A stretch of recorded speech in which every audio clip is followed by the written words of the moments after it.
BJP থেকে যারা জিতেছে, যেসব বিধায়ক বন্যা আছে, কৃষ্ণ রায়গঞ্জ আছে, তাদেরকে প্রার্থী করেছে বিজেপির তৃণমূলে।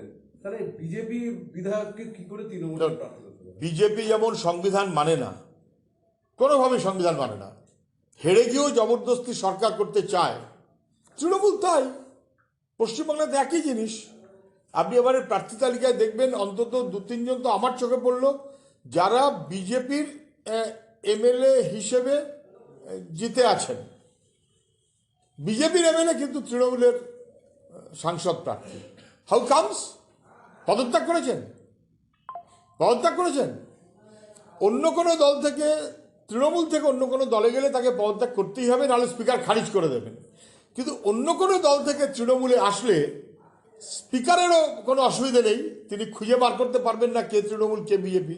অতএব দলত্যাগকে প্রকাশ্যে স্পষ্টত সাহায্য করার মনোভাব নিয়ে মুখ্যমন্ত্রী মমতা ব্যানার্জি এবং তার দল চলছেন, একদম বিজেপির পদাঙ্ক অনুসরণ করে তৃণমূল চলছে বলেই বিজেপির এমএলএ তৃণমূলের প্রার্থী হতে পারেন। আবার একই রকমভাবে তৃণমূলের এমএলএ বিজেপির প্রার্থী হতে পারেন। অন্তত 3 জন আমি যতটুকু বুঝলাম। রায়গঞ্জে বিজেপির এমএলএ তৃণমূলের প্রার্থী, রানাঘাটে বিজেপির এমএলএ তৃণমূলের প্রার্থী, এবং বনগাঁ বিজেপির এমএলএ তৃণমূলের প্রার্থী।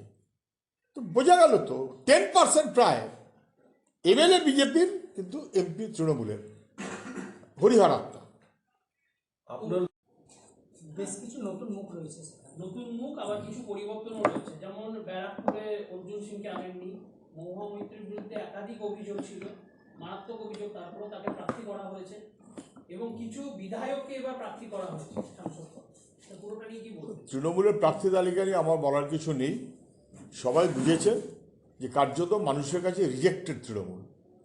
এবং তৃণমূলের অন্দরে কথা হচ্ছে অর্জুন সিং কি তৃণমূলের প্রার্থী? অর্জুন সিং তো বিজেপির এমপি। তৃণমূল আর বিজেপি তো একাকার। উনি তৃণমূলের এমএলএ ছিলেন, উনি বিজেপির এমপি ছিলেন। শেষকালে উনি আবার একটু তৃণমূল ভাব করছিলেন, কিন্তু উনি বিজেপি না তৃণমূল, তার মাঝখানে কোথাও একটা দাঁড়িয়ে আছেন। সে না বোঝার কোনো কারণ নেই। অনেক এমএলএকে ক্যান্ডিডেট করেছেন, কারণ নতুন লোক খুঁজে পাননি। এই কদিন আগে উপনির্বাচনে যাকে এমএলএ করিয়েছেন, মাস 4-5-6 হয়নি এখনও বোধ হয়, তাকেও প্রার্থী করেছেন। ফলে হাল খুব খারাপ তৃণমূলের। প্রার্থী ঠিকমতো খুঁজে পাচ্ছে না, মানুষের লড়াইয়ের অংশীদার হিসেবে প্রার্থী খুঁজে পাচ্ছে না বলে কোথাও পুরনোদের, কোথাও বিজেপি মার্কা গন্ধ যাদের বেশি, কোথাও যিনি এক পা বিজেপিতে এক পা তৃণমূলে বলে তৃণমূলের মুখপাত্র অভিযোগ করেছেন, এরা সব তৃণমূলের প্রার্থী তালিকায়।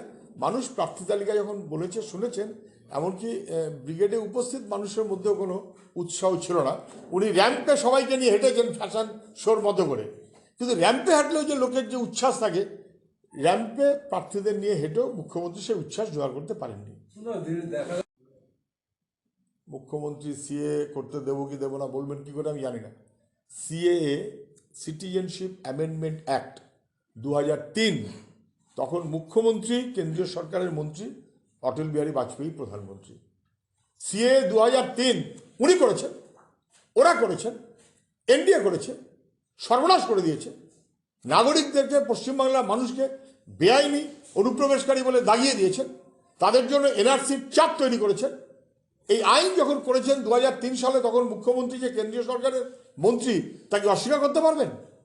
ফলে যা 12টা বাজাবার বাজিয়েছে বিজেপি এবং তৃণমূল মিলিয়ে, আজকে মানুষটাকে জলজান্ত পুকুরে ফেলে দিয়ে তারপর যাইরে ডুবে যাবে নাকি তুলে আনবো, সব মানে কি আছে? সব লোকের কাছে ধরা পড়ে গেছে।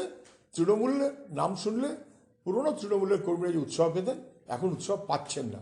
চারদিক ঘুরে দেখুন। তৃণমূলের সঙ্গে কংগ্রেসের কোনো জোট হবে না, আজকে পরিষ্কার হয়ে গেল প্রার্থী তালিকা ঘোষণার পর। মুখ্যমন্ত্রীর কথা কোনোদিন পরিষ্কার হয় না। আজকে একরকম বলেন, কালকে আর এক রকম বলেন। আজকে উনি যা বলেন, কালকে ঠিক উল্টো কথা বলেন। আজকে বলেন অর্জুন সিংয়ের মতন সমাজসেবী নেই, কালকে বলেন অর্জুন সিংয়ের মতন গুন্ডা নেই, প্রচুর কেস করেন, তারপরে আবার বলেন অর্জুন সিংয়ের মতন লোক পাওয়া যায় না। বিমল গুরু একবার আগে মা বলেছিলেন, তারপর দেখা গেল ওর সঙ্গে নাকি বনিবনা হচ্ছে না, একটার পর একটা কেস ইনক্লুডিং ইউএপিএ, আবার বনিবনা হয়ে গেল। অতএব পুলিশে ঘেরা ঢোবে মুখ্যমন্ত্রীর বদান্যতায়।